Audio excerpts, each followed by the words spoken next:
Welcome back to my channel ನನ್ನ ಪುಟ್ಟ ಕಲಾ ಪ್ರಪಂಚ. ಫ್ರೆಂಡ್ಸ್, ಇವತ್ತಿನ ವ್ಲಾಗ್ ಅಲ್ಲಿ ಬರೀ ನಾನು ಫ್ರೂಟಿ ಅಷ್ಟೇ ಇದ್ದಾಗ ನಮ್ಮ ಒಂದು ರೆಗ್ಯುಲರ್ ದಿನ ಹೇಗಿತ್ತು ಹಾಗೂ ಈ ದಿನ ನಾವು ಏನೇನ್ ಮಾಡಿದ್ವಿ ಅನ್ನೋದನ್ನ ಶೇರ್ ಮಾಡ್ಕೊಳ್ತಾ ಇದ್ದೀನಿ. ಇವತ್ತಿನ ವ್ಲಾಗ್ ಅಂತೂ ತುಂಬಾನೇ ಇಂಟ್ರೆಸ್ಟಿಂಗ್ ಆಗಿರುತ್ತೆ, ಸೊ ಮಿಸ್ ಮಾಡ್ದೇನೆ ಕೊನೆವರೆಗೂ ನೋಡಿ. ಎಲ್ಲಾ ದಿನ ನಮ್ಮ ಮಾರ್ನಿಂಗ್ ಹ್ಯಾಪಿ ಮಾರ್ನಿಂಗ್ ಆಗಿರುತ್ತೆ. ಯಾಕಂದ್ರೆ ನಾನು ನನ್ನ ದಿನಾನ ನನ್ನ ಮಗಳ ಜೊತೆ ಮುದ್ದಾಡ್ತಾ ಶುರು ಮಾಡ್ತೀನಿ. ಅವಳು ಅಷ್ಟೇ ಏನು ಕಿರಿಕಿರಿ ಇಲ್ಲದೆ ಒಂದು ಬ್ಯೂಟಿಫುಲ್ ಸ್ಮೈಲ್ ಒಂದಿಗೆ ಎದ್ದೇಳೋದು. ಅದಾದ್ಮೇಲೆ ಫ್ರೂಟಿಗೆ ಹಲ್ ಬಂದಿರೋದ್ರಿಂದ ಓರಲ್ ಹೈಜೀನ್ ನ ಪ್ರಾಕ್ಟೀಸ್ ಮಾಡಿಸ್ತಾ ಇದ್ದೀನಿ. ನಾನ್ ಬ್ರಷ್ ಮಾಡುವಾಗ ಫ್ರೂಟಿ ಕೈಲು ಬೇಬಿ ಬ್ರಷ್ ಕೊಟ್ಬಿಡ್ತೀನಿ. ನಂಗ್ ನೋಡಿ ಅವಳು ಬ್ರಷ್ ಮಾಡ್ತಾಳೆ. ಈ ತರ ಅವಳಿಗೆ ಎಂಗೇಜ್ ಇಡೋದ್ರಿಂದ ನಾನು ಆರಾಮಾಗಿ ಬ್ರಷ್ ಮಾಡಬಹುದು. ಇದ್ರ ಜೊತೆ ತುಂಬಾ ಸಾಫ್ಟ್ ಆಗಿರೋ ಸಿಲಿಕಾನ್ ಟೀಥರ್ ಹಾಗೂ ಟಂಗ್ ಕ್ಲೀನರ್ ಕೊಟ್ಟಿದ್ದಾರೆ. ತುಂಬಾ ಒಳ್ಳೆ ಪ್ರಾಡಕ್ಟ್. ಮಕ್ಕಳಿಗೆ ಓರಲ್ ಹೈಜೀನ್ ಪ್ರಾಕ್ಟೀಸ್ ಮಾಡ್ಸಕ್ಕೆ ಬೆಸ್ಟ್ ಪ್ರಾಡಕ್ಟ್ ಅಂತಾನೆ ಹೇಳ್ಬೋದು. ಹಾಗೆ ನಾನು ರಾತ್ರಿ ಇಡೀ ನೆನ್ಸಿಟ್ಟಿರೋ ಡ್ರೈ ಫ್ರೂಟ್ಸ್ ತಿಂದು ನನ್ನ ಮೆಡಿಸಿನ್ ನಾನು ತಗೊಂಡು ಫ್ರೂಟಿಗೆ ಅವಳ ಮೆಡಿಸಿನ್ ನ ಕೊಟ್ಬಿಟ್ಟೆ.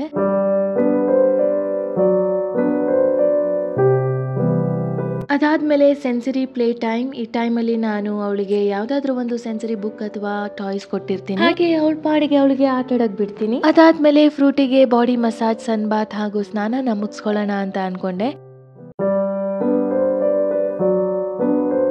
ಫಸ್ಟ್ ನಾನು ಅವಳಿಗೆ ಚೆನ್ನಾಗಿ ಕೊಬ್ಬರಿ ಎಣ್ಣೆಯಿಂದ ಬಾಡಿ ಮಸಾಜ್ ನ ಮಾಡ್ಕೊಳ್ತೀನಿ. ಅದಾದ್ಮೇಲೆ ಸ್ವಲ್ಪ ಹೊತ್ತು ನಾನು ಅವಳಿಗೆ ಬಿಸಿಲಿಗಂತ ಟೆರೆಸ್ ಮೇಲೆ ಕರ್ಕೊಂಡು ಹೋಗಿ ಆಟಾಡಕ್ ಬಿಟ್ಬಿಡ್ತೀನಿ. ಮುಂಚೆ ನಾವು ಅವಳಿಗೆ ಟೆರೆಸ್ ಮೇಲೆ ಕರ್ಕೊಂಡು ಬಂದು ಒಂದೇ ಕಡೆ ಮ್ಯಾಟ್ ಹಾಕಿ ಮಲಗಿಸ್ಬಿಡ್ತಿದ್ವಿ. ಆದ್ರೆ ಇವಾಗಂತೂ ಔಟ್ ಆಫ್ ಕಂಟ್ರೋಲ್ ಆಗಿದ್ದಾಳೆ, ಹಿಡಿಯಕ್ಕೆ ಬರ್ತಾ ಇಲ್ಲ. Full terrace ಓಡಾಡ್ಬಿಡ್ತಾಳೆ.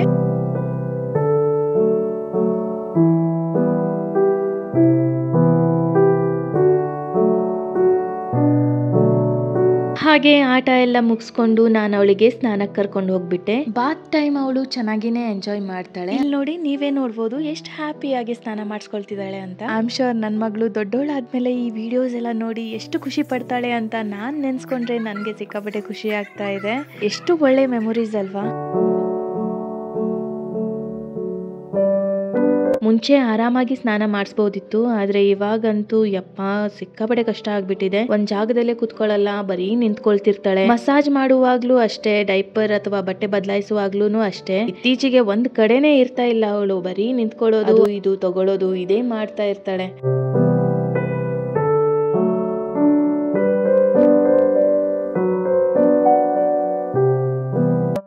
ಹಾಗೋ ಹೀಗೋ ready ಮಾಡಿಸ್ಬಿಟ್ಟು ಫ್ರೂಟಿಗೆ breakfast ಮಾಡಿಸ್ಕೊಂಡೆ. ಹುಟ್ದಾಗ್ಲಿಂದನೂ ಅಷ್ಟೇ ಫ್ರೂಟಿ ನೇಲ್ಸ್ ಅಂತೂ ಬೇಗನೆ ಬೆಳೆದ್ಬಿಡ್ತಾವೆ. 2 ದಿನಕ್ಕೆ ಒಂದ್ಸಲ ಕಟ್ ಮಾಡ್ಲೇಬೇಕಾಗತ್ತೆ, ಇಲ್ಲಾಂದ್ರೆ ಮುಖ ಎಲ್ಲ ಪರ್ಚ್ಕೊಳ್ತಾಳೆ, ಗಾಯ ಮಾಡ್ಕೊಳ್ತಾಳೆ. ಅದ್ರ ಜೊತೆ ನನ್ ಮುಖನೂ ಪರ್ಚ್ಬಿಡ್ತಾಳೆ. ನೇಲ್ ಕಟಿಂಗ್ ಮಾಡಕ್ಕೂ ಎಷ್ಟು ಕಷ್ಟ ಅಂತ ಹೇಳಿದ್ರೆ ಒಂಚೂರು ಅಲ್ಲಿ ಇಲ್ಲಿ ಆದ್ರೂ ಹರ್ಟ್ ಆಗೋ ಚಾನ್ಸಸ್ ಇರುತ್ತೆ. ಸೊ ನಾನ್ ಏನ್ ಮಾಡ್ತೀನಿ, ಫೀಡ್ ಮಾಡುವಾಗ ಅಥವಾ ಮಲಗಿದಾಗ ಅವಳ ನೇಲ್ಸ್ ನ ಕಟ್ ಮಾಡ್ಬಿಡ್ತೀನಿ. ಅದಾದ್ಮೇಲೆ ಮತ್ತೆ ಫ್ರೂಟಿದ ಆಟ ಶುರು ಆಯಿತು. ಈ ತರ ಅವಳ ಪಾಡಿಗೆ ಅವಳು ಆಟ ಆಡ್ಕೊಳ್ತಾ ಇದ್ಲು.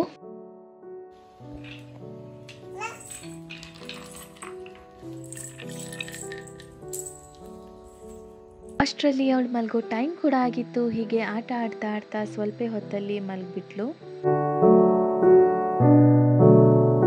ನಾನು ನನ್ನ ಬ್ರೇಕ್ಫಾಸ್ಟ್ಗೆ ಪಟ್ಟಂತ ಪುಳಿಯೋಗರೆನ ಮಾಡ್ಕೊಂಡೆ. ಒಬ್ಳೆ ಇದ್ದಾಗ ಫ್ರೂಟಿ ಮಲಗ್ದಾಗ್ಲೇನೆ ನನ್ನ ಕೆಲಸ ನಾನು ಮಾಡ್ಕೊಳಕ್ಕಾಗೋದು. ಅದು ಅಡುಗೆ ಆಗಲಿ ಅಥವಾ ನಂದೇನಾದ್ರೂ ಪರ್ಸನಲ್ ಕೆಲಸ ಇದ್ರೆ ನನಗೆ ಈ ಟೈಮಲ್ಲಿ ಮಾಡೋಕ್ಕೆ ಈಸಿ ಆಗುತ್ತೆ. ಆದರೂ ಎಲ್ಲೋ ಒಂದು ಕಡೆ ಅವಳು ಎದ್ದು ಬಿಡ್ತಾಳೆ ಅನ್ನೋ ಭಯ ಇರುತ್ತೆ.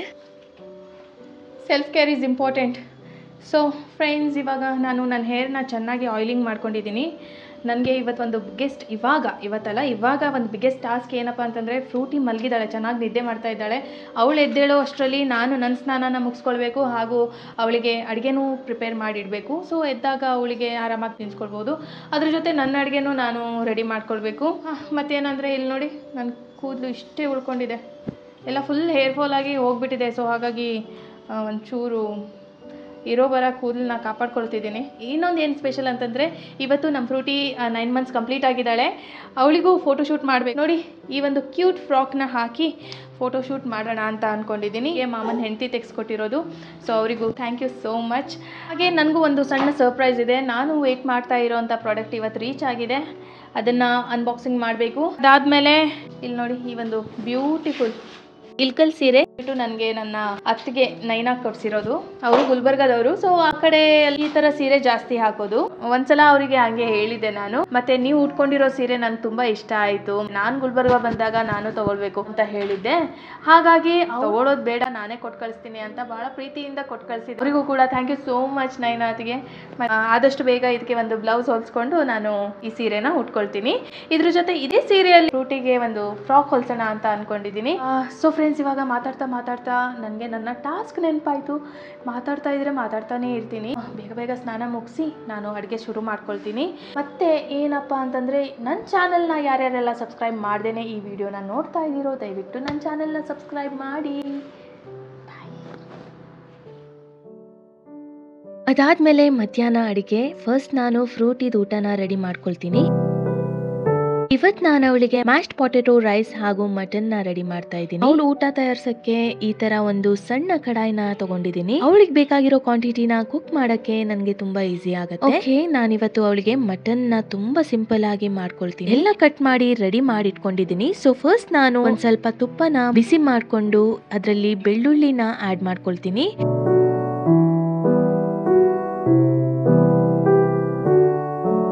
ಬೆಳ್ಳುಳ್ಳಿನ ಚೆನ್ನಾಗಿ ಫ್ರೈ ಮಾಡ್ಕೊಂಡಾದ್ಮೇಲೆ ಇದಕ್ಕೆ ನಾನು ಸ್ವಲ್ಪ ಈರುಳ್ಳಿನ ಸೇರಿಸ್ಕೊಳ್ತೀನಿ ಹಾಗೂ ಇದನ್ನು ಕೂಡ ಚೆನ್ನಾಗಿ ಫ್ರೈ ಮಾಡ್ಕೊಳ್ತೀನಿ. ಇದೆಲ್ಲ ನಾನು ಒಂದು ಅಂದಾಜ್ ಮೇಲೆ ಹಾಕೊಳ್ತಾ ಇದ್ದೀನಿ. ಈರುಳ್ಳಿ ಸರಿಯಾಗಿ ಫ್ರೈ ಆದ್ಮೇಲೆ ಅದಕ್ಕೆ ಒಂದ್ ಸ್ವಲ್ಪ ಟೊಮೆಟೊನ ಸೇರಿಸ್ಕೊಳ್ತೀನಿ. ಇಲ್ಲಿ ನಾನು ಮಟನ್ ನ ಬ್ಲೆಂಡ್ ಮಾಡಿ ಇಟ್ಕೊಂಡಿದ್ದೀನಿ. ಇವಾಗ ನಾನು ಇದನ್ನು ಕೂಡ ಸೇರಿಸಿ ಬಾಯ್ಲ್ ಮಾಡ್ಕೊಳ್ತೀನಿ. ಬಾಯ್ಲ್ ಮಾಡಕ್ಕೆ ಇದಕ್ಕೊಂದ್ ಸ್ವಲ್ಪ ನೀರ್ನ ಸೇರಿಸ್ಕೊಳ್ತೀನಿ. ಒಂದು ಕುದಿ ಬಂದಾಗ ಇದಕ್ಕೆ ಒಂದ್ ಸ್ವಲ್ಪ ಬಿಸಿನೀರನ್ನ ಸೇರಿಸ್ಕೊಳ್ತೀನಿ. ಹಾಗೆ ಒಂದ್ ಸ್ವಲ್ಪ ಉಪ್ಪನ್ನ ಕೂಡ ಆಡ್ ಮಾಡ್ತೀನಿ. ಉಪ್ಪನ್ನ ನಾವು ಬೇಕಾದ್ರೆ ಆಡ್ ಮಾಡ್ಕೊಳ್ಬಹುದು, ಇಲ್ಲಾಂದ್ರೆ ಸ್ಕಿಪ್ ಮಾಡಬಹುದು. ಇನ್ನೊಂದು ಒಲೆ ಮೇಲೆ ರೈಸ್ ರೆಡಿ ಆಗ್ತಾ ಇದೆ. ಫ್ರೂಟಿಗೆ ನಾನು ರಾಜ್ಮುರಿ ರೈಸ್ ಕೊಡ್ತಾ ಇದ್ದೀನಿ. ಈ ರೈಸ್ ಹೆಲ್ತಿಗೆ ಬಹಳ ಒಳ್ಳೇದು. ಹಾಗೆ ಸ್ವಲ್ಪ ಹೊತ್ತಲ್ಲೇ ರೈಸ್ ಮತ್ತೆ ಮಟನ್ ಕೂಡ ರೆಡಿ ಆಯ್ತು. ಇದಕ್ಕೆ ನಾನು ಕೊನೆಯದಾಗಿ ಒಂದ್ ಸ್ವಲ್ಪ ಕೊತ್ತಂಬರಿ ಸೊಪ್ಪನ್ನ ಆಡ್ ಮಾಡ್ಕೊಳ್ತೀನಿ. ಇದನ್ನ ಎರಡು ಒಂದ್ರಲ್ಲೇ ಹಾಕಿ ಒಂಚೂರು ಬ್ಲೆಂಡ್ ಮಾಡ್ಕೊಳ್ತೀನಿ. ನಾನು ಇದನ್ನ ಜಾಸ್ತಿ ಬ್ಲೆಂಡ್ ಮಾಡಕ್ ಹೋಗಲ್ಲ, ಒಂದ್ ಸ್ವಲ್ಪನೇ ಬ್ಲೆಂಡ್ ಮಾಡ್ಕೊಳ್ತೀನಿ. ಫ್ರೂಟಿಗೆ ಇತ್ತೀಚೆಗೆ ನಾನು ಈ ಕನ್ಸಿಸ್ಟೆನ್ಸಿಯಲ್ಲೇ ತಿನ್ನಿಸ್ತಾ ಇದ್ದೀನಿ. ನಮ್ ಫ್ರೂಟಿ ಅಂತೂ ಇದನ್ನ ಬಹಳನೇ ಇಷ್ಟಪಟ್ಟು ತಿಂತಾಳೆ.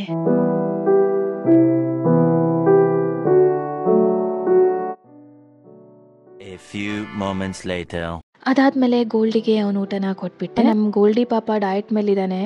ಅವನಿಗೆ ಸ್ವಲ್ಪ ಹೆಲ್ತ್ ಇಶ್ಯೂಸ್ ಇರೋದ್ರಿಂದ 2 ವರ್ಷದಿಂದ ನಾವು ಇದೇ ಫುಡ್ ಕೊಡ್ತಾ ಇರೋದು. ಇದಕ್ಕಿಂತ ಮುಂಚೆ ಅವನು ಆರಾಮಾಗಿ ಚಿಕನ್ ಮಟನ್ ಎಲ್ಲ ತಿಂದು ತನ್ನ ಲೈಫ್ ನ ಎಂಜಾಯ್ ಮಾಡ್ತಾ ಇದ್ದ. ಬಟ್ ಇವಾಗ ಡಾಕ್ಟರ್ ಅಂತೂ ಸ್ಟ್ರಿಕ್ಟ್ಲಿ ಹೇಳ್ಬಿಟ್ಟಿದ್ದಾರೆ ಇದನ್ನೇ ಫಾಲೋ ಮಾಡ್ಬೇಕು ಅಂತ. ಸೊ ಕಂಟಿನ್ಯೂ ಮಾಡ್ತಾ ಇದೀವಿ.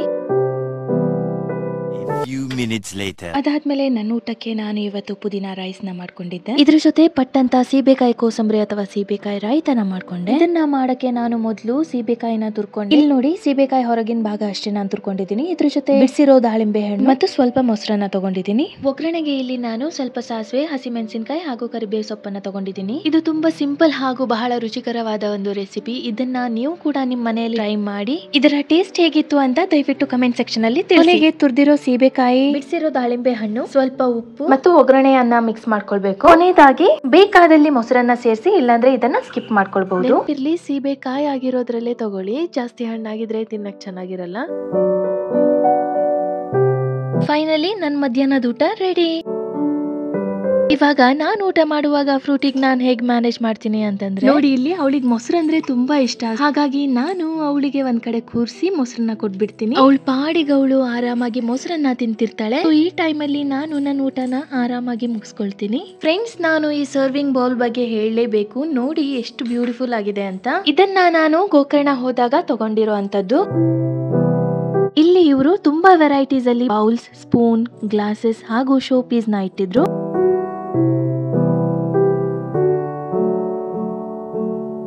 ಇದೆಲ್ಲ ಇವರು ಇಲ್ಲೇ ಮಾಡ್ತಾರಂತೆ. ಇದೆಲ್ಲ ತೆಂಗಿನಕಾಯಿ ಚಿಪ್ಪಲ್ಲಿ ಮಾಡಿರುವಂತದ್ದು. ಇಲ್ಲಿ ಇವರು ಮಾಡಿರುವಂತ ಪ್ರಾಡಕ್ಟ್ಸ್ ತುಂಬಾ ಯೂನಿಕ್ ಅಂಡ್ ಡಿಫ್ರೆಂಟ್ ಆಗಿದೆ. ಇವರ ಪ್ರಾಡಕ್ಟ್ಸ್ ನೋಡಕ್ಕೆ ಹಾಗೂ ಬಳಸಕ್ಕೇನೋ ತುಂಬಾ ಚೆನ್ನಾಗಿರುತ್ತೆ. ಆದ್ರೆ ಇದನ್ನ ಮಾಡಕ್ಕೆ ಎಷ್ಟು ಕಷ್ಟ ಆಗತ್ತೆ ಅನ್ನೋದನ್ನ ನನ್ನ ಹತ್ರ ಹೇಳ್ಕೊಂಡ್ರು. ಫ್ರೆಂಡ್ಸ್, ನಿಮ್ಗೆ ಏನಾದ್ರೂ ಇವರ ಪ್ರಾಡಕ್ಟ್ ಇಷ್ಟ ಆಗಿ ಪರ್ಚೇಸ್ ಮಾಡ್ಬೇಕಂದ್ರೆ ದಯವಿಟ್ಟು ಸ್ಕ್ರೀನ್ ಮೇಲೆ ಕೊಟ್ಟಿರೋ ನಂಬರ್ಗೆ ಕಾಲ್ ಮಾಡಿ ಮತ್ತೆ ನಿಮ್ಗೆ ಬೇಕಾಗಿರೋ ಪ್ರಾಡಕ್ಟ್ ನ ಪರ್ಚೇಸ್ ಮಾಡಿ.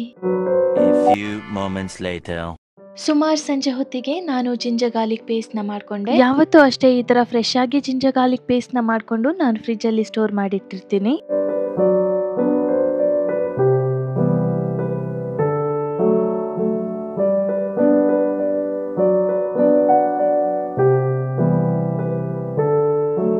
ಅದಾದ್ಮೇಲೆ ಫ್ರೂಟಿದು 9 ಮಂತ್ಸ್ ಫೋಟೋ ಶೂಟ್ನ ಮುಗಿಸ್ಕೊಂಡೆ. ಫ್ರೆಂಡ್ಸ್, ನಾನು ಈ ವ್ಲಾಗ್ನ ಬಹಳ ದಿನಗಳ ಹಿಂದೆನೆ ರೆಕಾರ್ಡ್ ಮಾಡಿಟ್ಟಿದ್ದೆ. ಆದ್ರೆ ಸಮಯ ಸಾಲದೇ ಇರೋ ಕಾರಣ ನಾನು ಈ ವ್ಲಾಗ್ನ ಎಡಿಟ್ ಮಾಡಿ ಪೋಸ್ಟ್ ಮಾಡಕ್ಕೆ ಆಗಿರ್ಲಿಲ್ಲ. ಫೈನಲಿ ಇವತ್ತು ನಾನು ಈ ವ್ಲಾಗ್ನ ಪೋಸ್ಟ್ ಮಾಡ್ತಾ ಇರೋದು.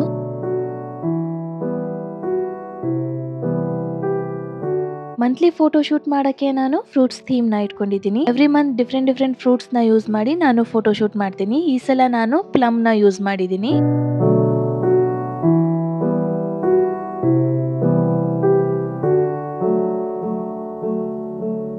ಇದೆಲ್ಲ ಸೆಟ್ ಮಾಡಿ ಬರೀ ಒಂದೇ ಒಂದು ಪರ್ಫೆಕ್ಟ್ ಫೋಟೋ ತಗೊಳಕ್ಕೆ ಹೆಚ್ಚು ಕಮ್ಮಿ ಅಂದ್ರೆ ಅರ್ಧ ಗಂಟೆ ಆದ್ರೂ ಆಗತ್ತೆ. ನೋಡಿ, ನಮ್ ಫ್ರೂಟಿ ಫ್ರೂಟ್ಸ್ ಜೊತೆ ಆಟ ಆಡ್ತಾ ಮಲ್ಗೆ ಬಿಟ್ಲು. ಆ ಒಂದು ಪರ್ಫೆಕ್ಟ್ ಪಿಕ್ಚರ್ ತಗೊಳ್ಳೋದ್ರಲ್ಲಿ ನಾನು ಸಕ್ಸಸ್ಫುಲ್ ಆದೆ.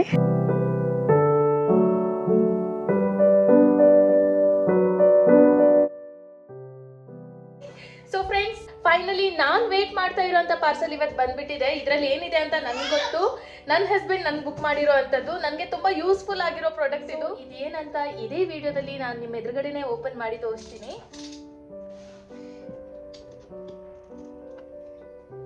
ಹೋದ ತಿಂಗಳು ನಮ್ಮ ಆನಿವರ್ಸರಿ ಆಗಿತ್ತಾ, ಸೊ ಅದ್ರದ್ದೇ ಗಿಫ್ಟ್ ಅಂತ ಇದು.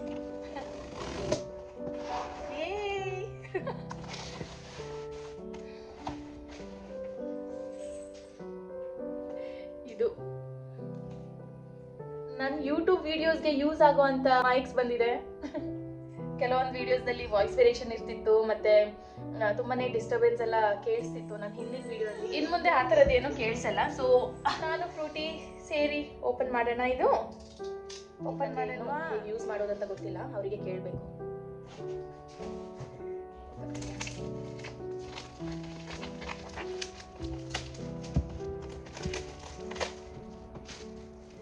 ಯಾವುದೋ ಒಂದು ಹಿಂದಿನ ವಿಡಿಯೋ ಅಲ್ಲಿ ನಾನು ಶೇರ್ ಮಾಡ್ಕೊಂಡಿದ್ದೆ ಮೈಕ್ ಇಲ್ಲ ಅಂತ. ಅವರು ಹೇಳಿದ್ರು ಮೈಕ್ ತೆಗೆಸ್ಕೊಡ್ತೀನಿ ಅಂತ. Thank you so much. Thank you. Open करिया करिया कोई सुन ओपन कर छे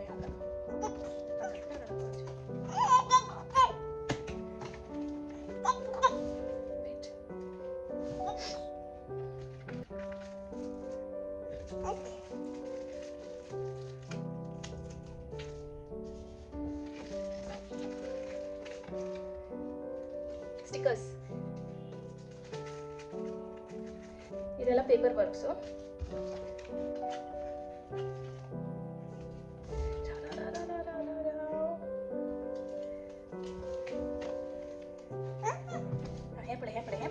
बरेच पड़े हैं.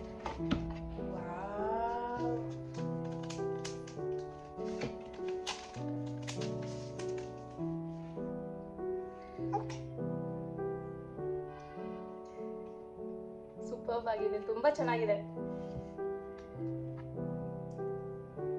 ಚಿಕ್ಕ ಚಿಕ್ಕ ಮೈಕ್ಸ್, ಮ್ಯಾಗ್ನೆಟ್ಸ್.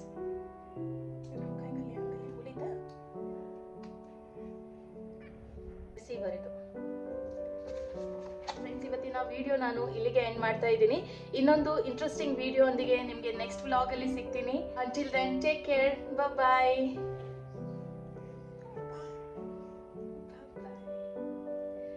ಬಾಯ್. ಫಸ್ಟ್ ಟೈಮ್ ಬಾಯ್ ಅಂತ ಗೊತ್ತಾ?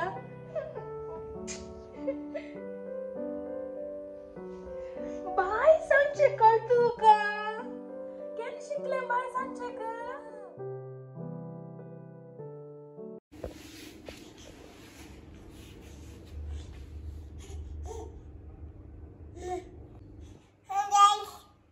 Enjoy.